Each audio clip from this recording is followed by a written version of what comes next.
Nada permanece igual cuando Él es Señor. Amén. Amén. Claro que sí. Le voy a animar a que usted vaya a sus Biblias, tal vez en Marcos capítulo 8, donde quedamos. Vamos a empezar hoy Marcos capítulo 8. Busque sus Biblias en su app, en donde usted lo quiera mirar. Vamos hoy a retomar la historia de Jesús y vamos a ver también que Marcos 8 nos hace una transición. Nos va a hacer una transición en esta mañana a un nuevo comienzo que vamos a estar estudiando en los próximos días. Al comenzar este texto de esta mañana, tal vez algunos de nosotros pensamos que ya lo leímos.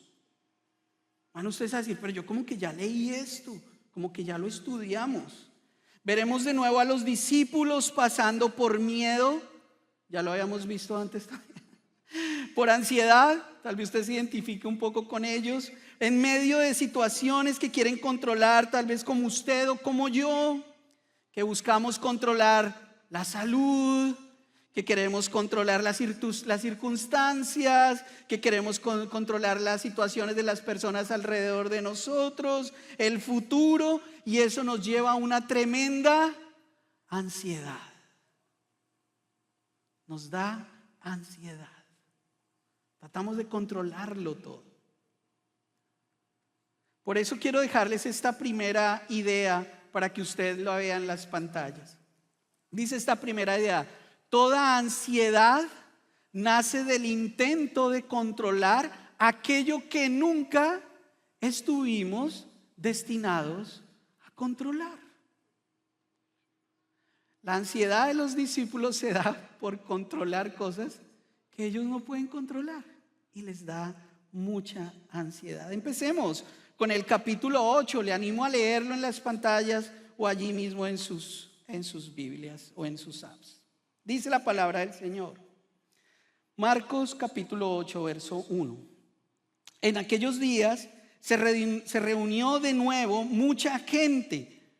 Como no tenían nada que comer, Jesús llamó a sus discípulos y les dijo: siento compasión de esta gente, porque allá llevan 3 días conmigo y no tienen nada que comer. Si los despido a sus casas sin haber comido, se van a desmayar por el camino, porque algunos de ellos han venido de lejos. Los discípulos objetaron: ¿dónde se va a conseguir suficiente pan en este lugar despoblado para darles de comer? De nuevo le preguntan hacia el Señor, y el Señor, mire cómo le responde: ¿cuántos panes tienen? Les preguntó Jesús. 7, respondieron. Entonces mandó que la gente se sentara en el suelo. Tomando los 7 panes, dio gracias, los partió y se los fue dando a sus discípulos para que los repartieran a la gente, y así lo hicieron. Tenían además unos cuantos pescaditos. Dio gracias por ellos también y les dijo a los discípulos que los repartieran.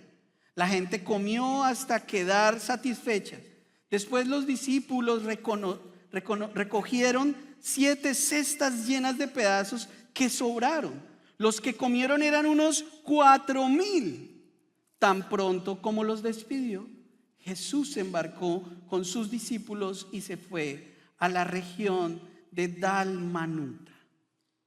¿Cómo vieron? Si ven que suena como que esto ya había pasado, como que esto ya lo habíamos estudiado antes. Y sí, es que es un milagro similar al de los 5,000. ¿Se acuerdan que ya lo habíamos estudiado? Un milagro que había sido que el Señor había alimentado a 5,000 varones en tierras judías. Es importante que le ponga atención a este detalle. Fue en tierras judías y lo habíamos estudiado en el capítulo 6, verso 30 al 44. Y aunque continúa siendo un milagro de alimentación, es completamente diferente al otro y tiene una lección completamente diferente en este milagro, porque Jesús quiere mostrarnos su plan de salvación. El plan original de salvación que el Señor había tenido desde el principio. Si recuerdan, en el capítulo 7, donde quedamos antes, vimos cómo Jesús llevaba su ministerio a los quienes, a los gentiles. libera a la hija de una mujer que tenía un demonio y era gentil. Sana a un hombre sordo y mudo en ciudad de Decápolis, que era una reunión de Decápolis, son 10 ciudades donde habían mayorías griegas y romanas. Habían griegos, habían romanos que vivían ahí, gentiles, paganos, allí al sureste del mar de Galilea, y todo indica que Jesús todavía se encontraba allí en este capítulo, en el capítulo 8 que estamos estudiando. Y es que los judíos pensaban que solo la nación de Israel era el pueblo elegido por Dios, y por lo tanto, solo ellos merecían la salvación. La salvación era de los judíos en el concepto de los judíos. La nación de Israel, ese pueblo escogido que solo merecían la salvación. El resto del mundo, los llamados gentiles, los goyim en hebreo, los que no son, usted y yo somos gentiles. Si no lo sabían, usted es un gentil como yo. Para ellos daba igual si iban al infierno o no, porque Dios era de los judíos.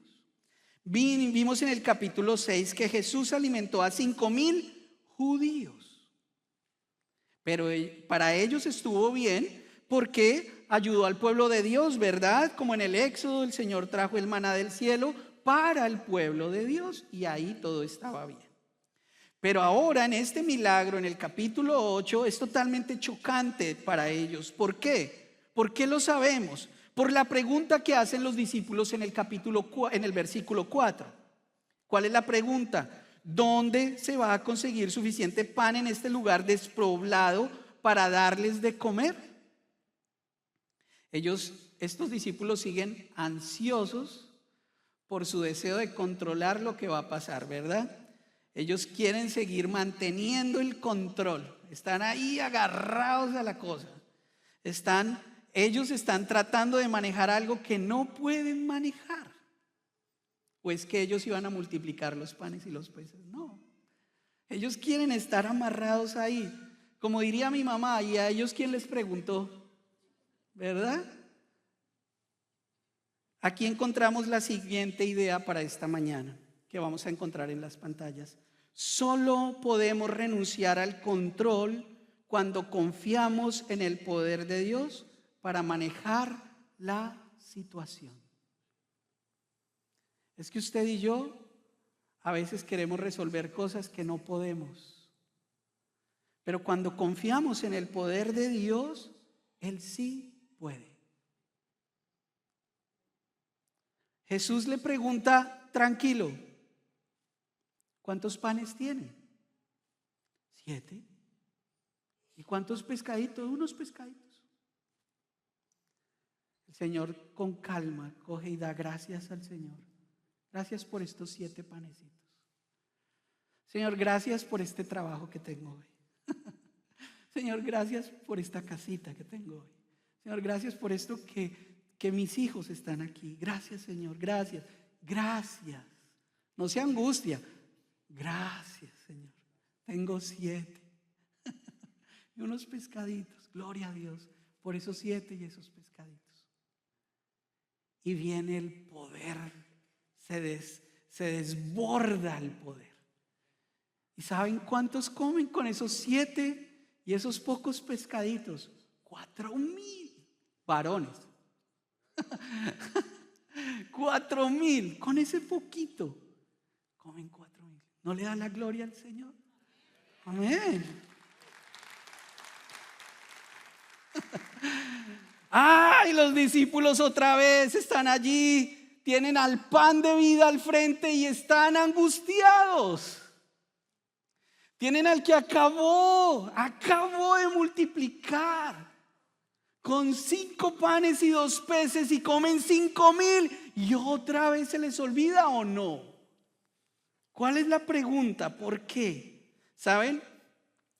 Podríamos pensar que se les había olvidado a los discípulos el milagro que ha pasado, pero su pregunta no va a esto. No era un problema de mala memoria, sino de una teología deficiente, y se lo voy a explicar por esto.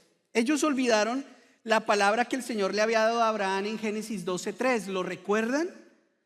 Que dice, por medio de ti, de la nación del Señor, del pueblo judío, serán bendecidas todas las familias de la tierra. Se les olvidó, ven, mala teología. No solo Israel iba a ser bendecida, todas las naciones. Ellos no podían aceptar que Jesús multiplicara el alimento en una región gentil. Ese era el problema.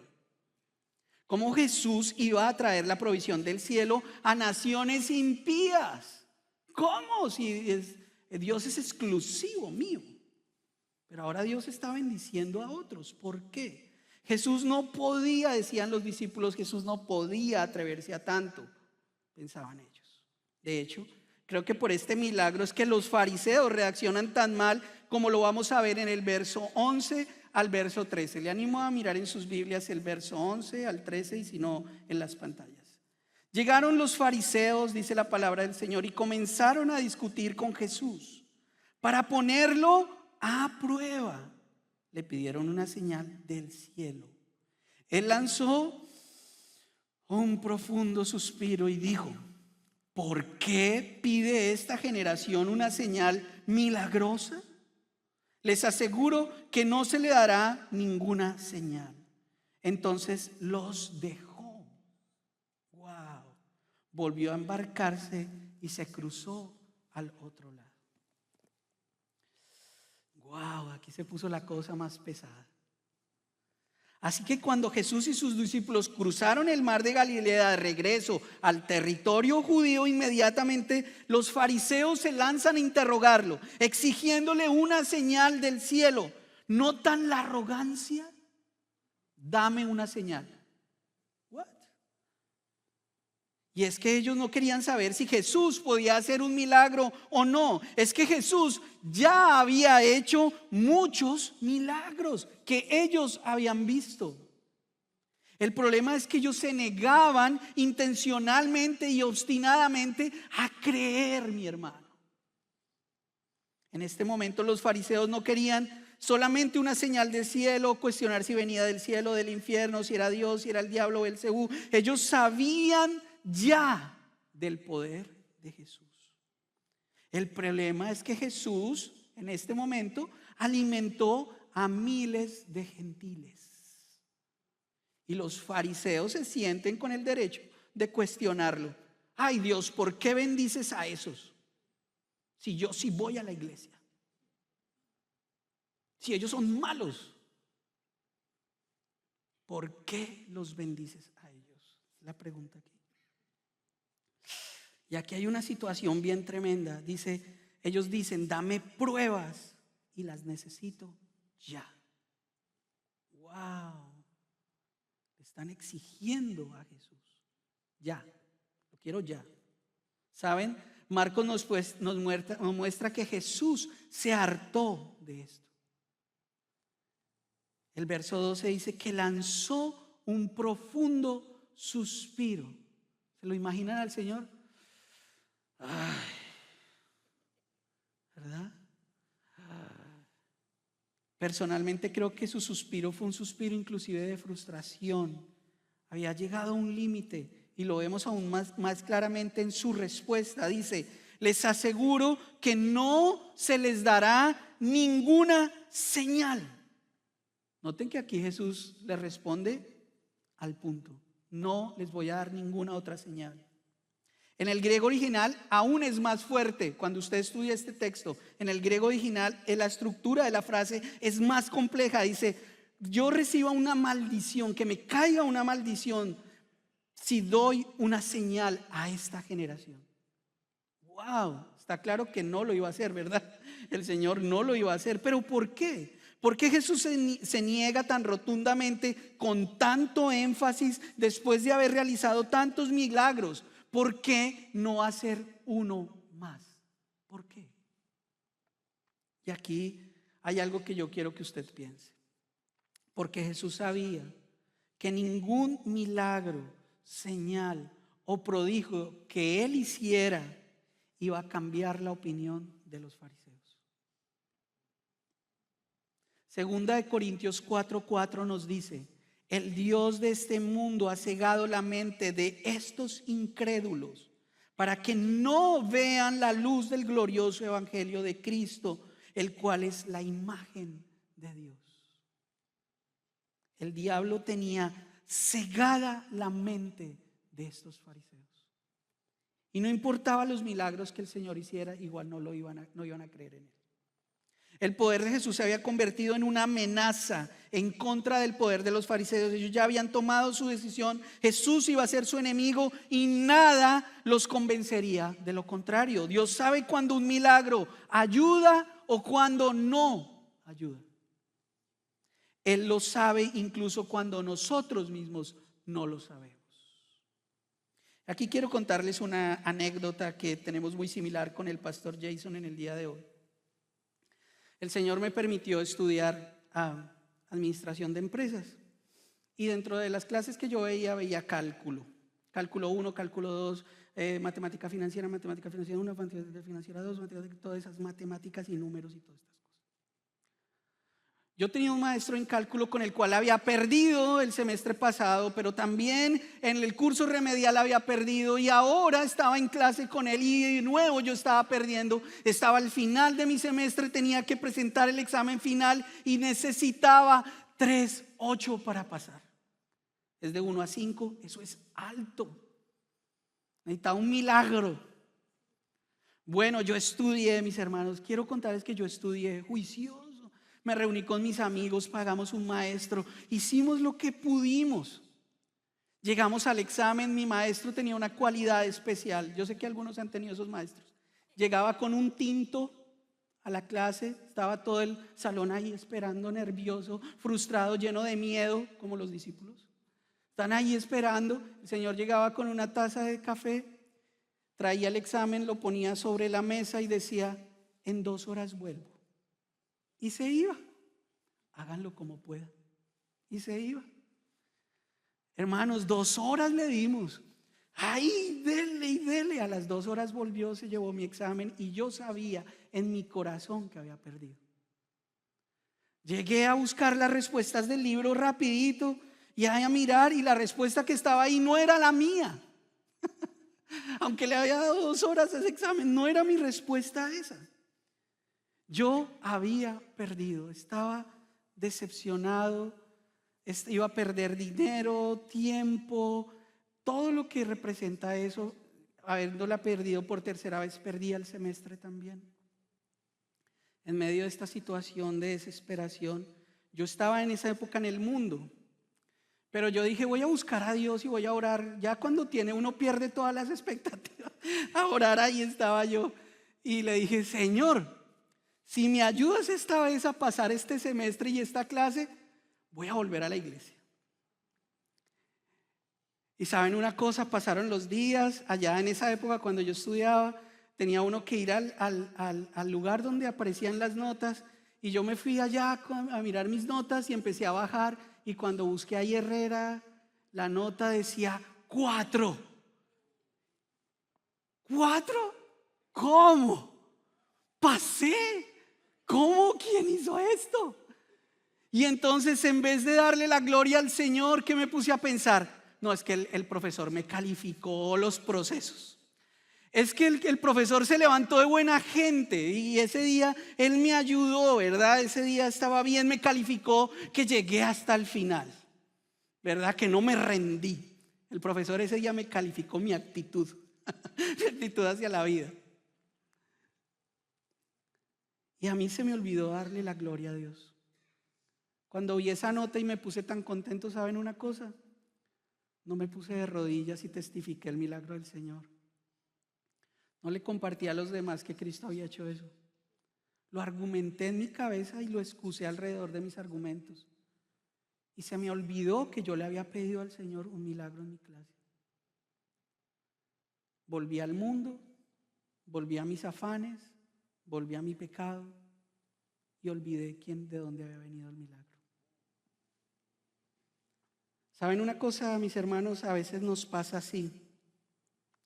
Nos pasa que olvidamos la misericordia del Señor, la bondad del Señor, porque algunos de nosotros, como lo vamos a ver en esta tercera idea en esta mañana, nuestra ceguera espiritual nos impide ver el poder de Dios. Mi ceguera espiritual no me permitió ver el poder de Dios. Lo justifiqué alrededor de otras cosas, pero no le di la gloria a Dios. Dios me recordó esta semana que ni siquiera ver un milagro convence a quien no está dispuesto a ver. Yo estaba espiritualmente ciego, perdido. Aunque oré y le hablé a Dios, le prometí cosas, no lo cumplí lo que dije. Ninguna señal iba a cambiar eso. Yo quería seguir haciendo lo que yo quería. Saben, los fariseos ya han visto suficientes señales, pero seguían ciegos y ningún milagro iba a cambiar eso. Así que Jesús se va. A continuación veremos algo más difícil, y es que sus propios discípulos pueden ser contaminados con la misma ceguera espiritual de los fariseos. Y ahora Jesús los va a confrontar. Vamos a la palabra del Señor en el verso 14 al 21. Dice la palabra del Señor en el verso 14. A los discípulos se les había olvidado llevar comida y solo tenían un pan en la barca. Tengan cuidado, les advirtió Jesús. Ojo con la levadura de los fariseos y con la de Herodes. Ellos comentaban entre sí: lo dice porque no tenemos pan. Al darse cuenta de esto, Jesús les dijo: ¿por qué están hablando de que no tienen pan? ¿Todavía no ven ni entienden? ¿Tienen la mente embotada? ¿Es que tienen ojos pero no ven y oídos pero no oyen? ¿Acaso no recuerdan cuando partí los 5 panes para los 5,000? ¿Cuántas canastas llenas de pedazos recogieron? 12, respondieron. Y cuando partí los 7 panes para los 4,000, ¿cuántas cestas llenas de pedazos recogieron? 7. Entonces concluyó: ¿y todavía no lo entienden? Es interesante, Jesús reprende otra vez a sus discípulos en un paseo en una barca. Saben, esta es la tercera vez que yo predico sobre una barca, sobre la situación de la barca. Siempre me tocan las barcas. El Señor me está hablando algo a mí, ¿verdad? Hablábamos con el pastor Jason. A mí personalmente me está hablando algo, ¿verdad? Parece que cada vez que los discípulos se suben a la barca, pierden la fe. En el capítulo 4, cuando lo estudiamos, estaban aterrorizados por el viento y las olas. En el capítulo 6 estaban aterrorizados cuando Jesús camina sobre el agua, y ahora en el capítulo 8 temen por no tener el pan. Ansiosos por el intento de controlar aquello que nunca estuvieron destinados a controlar. Y todo pasa en una barca y Jesús tiene que reprenderles por su miedo. Se les olvida, tienen amnesia. Cada vez que los discípulos se fijaban en su situación, en su tormenta, en lo que les faltaba, se llenaban de miedo, se asustaban. Pero cada vez que volvían la mirada a Jesús, cada vez que volvían la mirada a Jesús, sus miedos se iban. Mírenme a mí y no a la escasez. Pero cada vez que el Señor les llevaba allí, les decía: mírenme a mí y no a la escasez. Nos dice el Señor también en esta mañana: aunque seas creyente, renuncia al control y confía en el poder de Dios para manejar la situación. En el verso 15 Jesús les advierte: ojo, cuídense, ¿verdad? Este ojo me gusta mucho. ¡Hey! Despierten, ¿no? Ojo con la levadura de los fariseos y con la de Herodes. La levadura se extiende en el pan. Si la levadura está sana, la masa sube y crece. Pero en la antigüedad a menudo la levadura se contaminaba, y cuando esto sucedía, esparcía literalmente veneno por toda la masa. Los discípulos habían estado cuando los fariseos habían confrontado a Jesús. Ahora Jesús les dice que esa levadura de los fariseos y de Herodes, esa incredulidad, ese veneno, los está cegando a ellos espiritualmente. No les deja ver al Mesías. Frente a los fariseos, Jesús ha hecho milagros, prodigios y señales, y ahora advierte a los discípulos que se han dejado contaminar.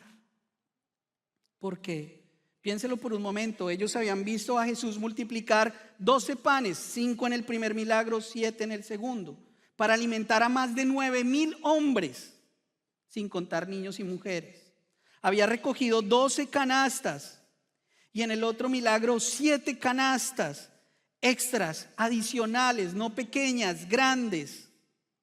Y ahora les preguntaban que Jesús no podía alimentar a 13 con un pan. Ellos están ansiosos porque Él acaba de multiplicar 9,000 y ellos están ansiosos porque piensan que con uno Jesús no lo va a poder hacer para alimentar a 13 que van en la barca. ¿Se dan cuenta? Estaban siendo ciegos. Tenían el pan de vida al frente y no se daban cuenta. ¿Saben? Igual que yo en mi examen.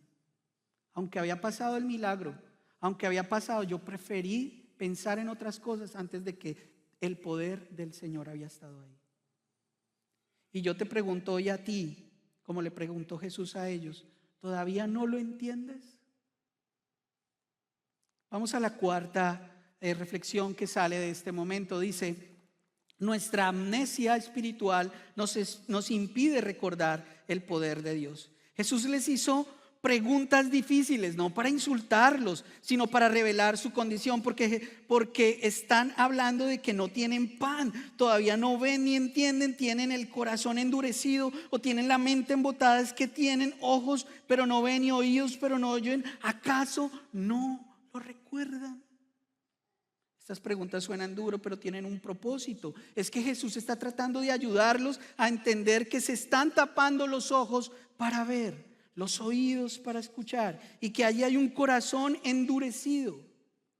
Jesús busca que abran sus ojos espirituales y vayan a Él en busca de ayuda, porque quien ha visto a Jesús sabe que ama sanar al ciego.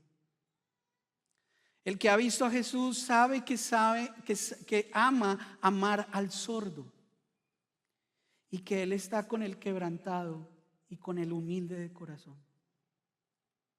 Familia, lo estudiamos hace apenas 2 semanas. Jesús sanó a un hombre sordo y mudo, y al final del capítulo, allí en el capítulo 7:37, la gente estaba tan sumamente asombrada que decía: todo lo hace bien, hasta hace oír a los sordos y hablar a los mudos. ¿Lo recuerdan esa enseñanza hace 2 semanas? Este es el cumplimiento profético de quien era el Mesías. Isaías 35, 5 al 6 dice que Él abrirá los ojos de los ciegos y destapará los oídos de los sordos. Él era el Mesías que profetizó Isaías, el que sana al ciego y al sordo. Jesús entonces hace algo que les da esperanza a los discípulos. Aunque no lo entendieron del todo, llegan a Betsaida en la barca y el Señor hace un milagro allí para quitar tanto la ceguedad como la amnesia. Veamos por último Marcos 8, 22 al 26.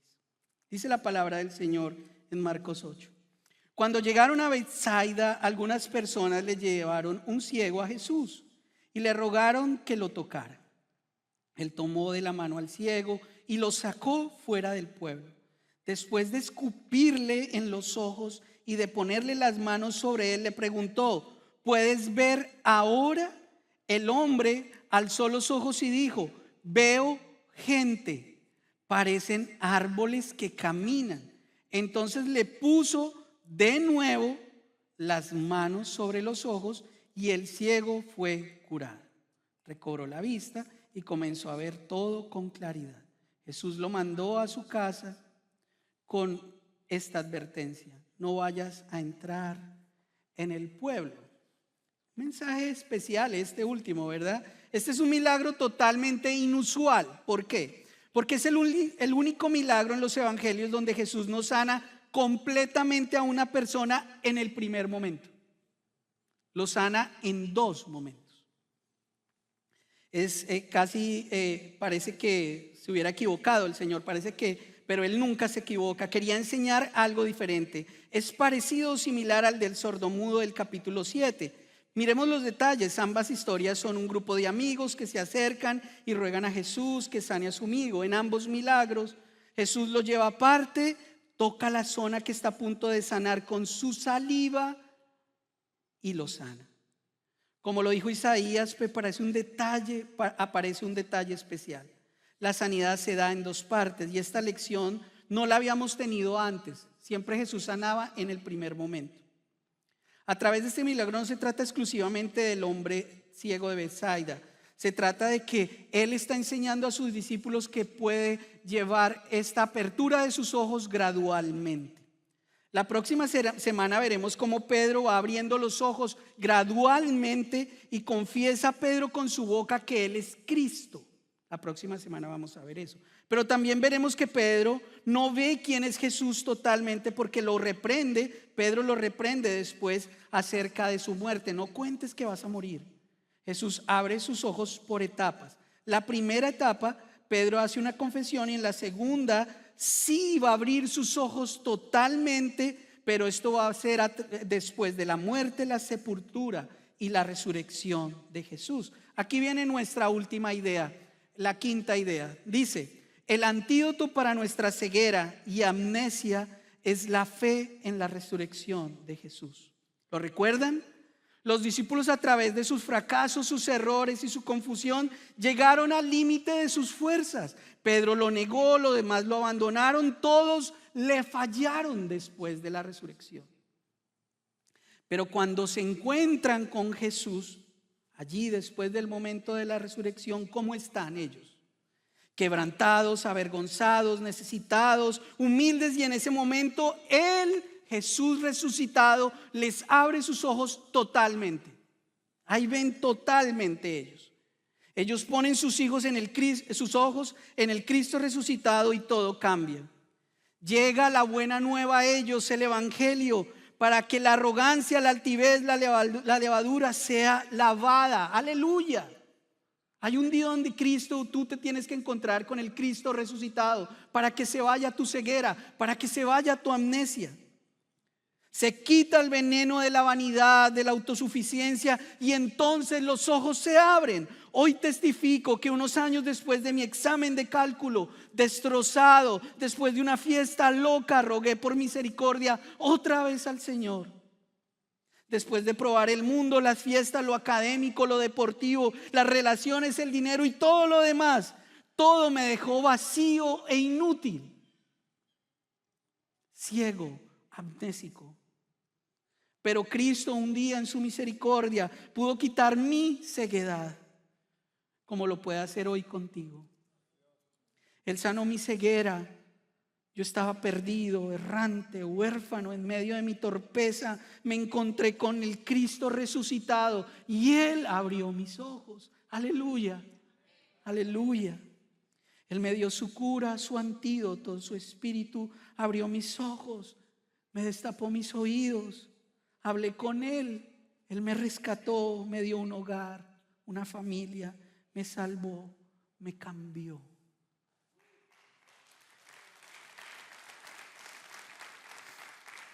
¿Saben? Algunos de ustedes han estado ciegos como los fariseos o amnésicos como los discípulos. Algunos dijeron, como yo, si me ayudas con el examen, si me ayudas en esta enfermedad, si me ayudas con este negocio, con este plan, con este trámite migratorio, con mi hijo, con esta relación, como lo hice yo, voy a ir a la iglesia, voy a ir al grupo de comunidad, voy a servir, voy a dedicar mi vida al ministerio, pero nada ha pasado. Jesús mostró maravillas, prodigios, milagros, pero muy rápido se les olvidó. Jesús les dice, ¿no te has dado cuenta que estás ciego? Pero hoy es un día de misericordia. No desperdicies el día de misericordia. Aleluya. Tú ya has caminado con Jesús, pero has venido tal vez en un proceso de amnesia y has olvidado que tú puedes entregar tu ansiedad a Jesús, porque Jesús no falla. No te asustes porque tienes un pancito, porque con eso Él puede alimentar a los 13 que van en la barca. No te asustes, mi hermano, como yo. No seas ingrato. Vuelve y recuerda la bondad de Dios.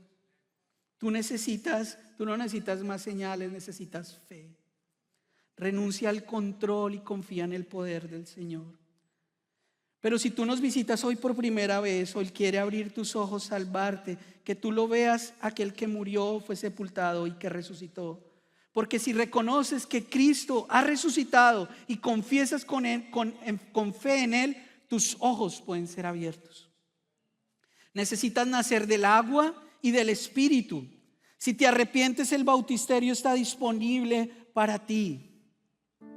Porque el Señor nos dice que podemos nacer hoy en el agua y en el Espíritu. Y que Él ha prometido que podemos nacer del Espíritu para que abra nuestros ojos espirituales y para que podamos ver. ¿Saben? Una mirada de fe es la que puede salvar al pecador.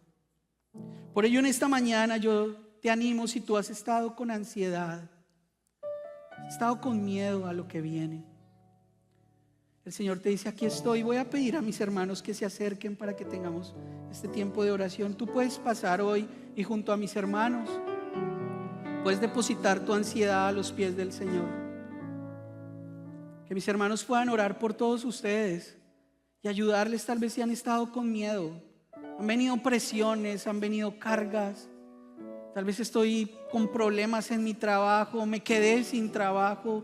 Tal vez tenemos problemas migratorios, situaciones de miedo, ansiedad. En esta mañana yo te motivo a ti a que vengas y que ellos puedan orar por ti. Pero también si tú hoy vienes por primera vez, hoy necesitas encontrarte con el Cristo resucitado. Ellos no fueron iguales, los discípulos, después de que se encontraron con Cristo resucitado. Por ello hoy te animo a que le entregues tu vida al Señor, que confieses con fe, porque Él puede sanarte hoy, porque Él puede cambiarte hoy. Te animo a que pases en esta mañana, y el equipo de oración te va a ayudar con eso. Si el Señor te habló en esta mañana, te animo a pasar y a recibir la oración que tenemos con todos ustedes. Háganos saber si alguno de ustedes quiere bautizarse, si quieren hacer hoy de nuevo al Señor y poder ver en el Espíritu lo que el Señor tiene para hoy. Porque el antídoto para nuestra ceguera y nuestra amnesia es la fe en la resurrección de Jesús. El altar está abierto. Responde a Jesús como Él te guía.